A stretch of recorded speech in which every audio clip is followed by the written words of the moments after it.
বন্ধুরা, আশা করি তোমরা সকলেই ভালো আছো। তো সামনেই জগন্নাথ দেবের রথযাত্রা।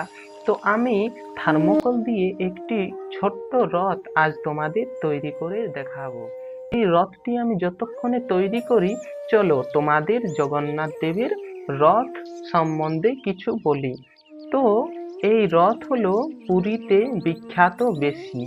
তো উড়িষ্যার পুরীতে অনেক দিন আগে রাজা ইন্দ্রদম্ন শ্রী জগন্নাথ দেবের স্বপ্নাদেশে এই মন্দির তৈরি করিয়েছিলেন। এবং শোনা যায় জগন্নাথ দেবের মন্দিরে কোনো ছায়া নেই।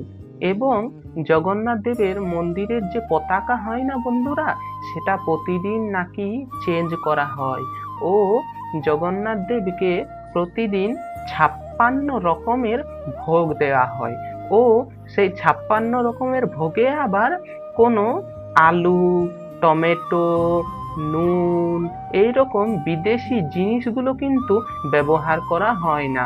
নুনের পরিবর্তে ভোগে দেওয়া হয় সৈন্ধব্য, লবণ এবং চিনির পরিবর্তে মিশ্রি এবং বাকি যা সবজি থাকে সেগুলি দিয়েই কিন্তু জগন্নাথ দেবের ভোগ তৈরি করা হয়। আবার এই ভোগকে মহাপ্রসাদও বলা হয়।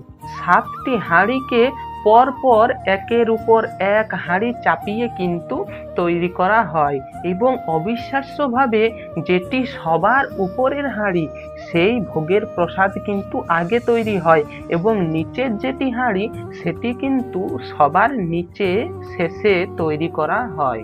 এবং জগন্নাথ দেবের এই যে রথ তৈরি করা হচ্ছে, সেই রথ সম্পূর্ণ কিন্তু কাঠ দিয়ে তৈরি করা হয়।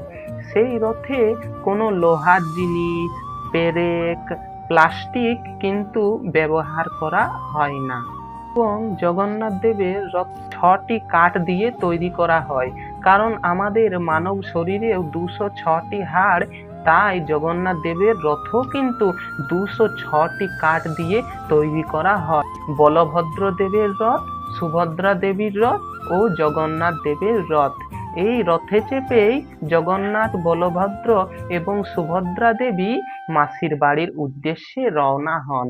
এই মাসির বাড়ি যাওয়াকেই আমরা রথযাত্রা হিসেবে পালন করে থাকি।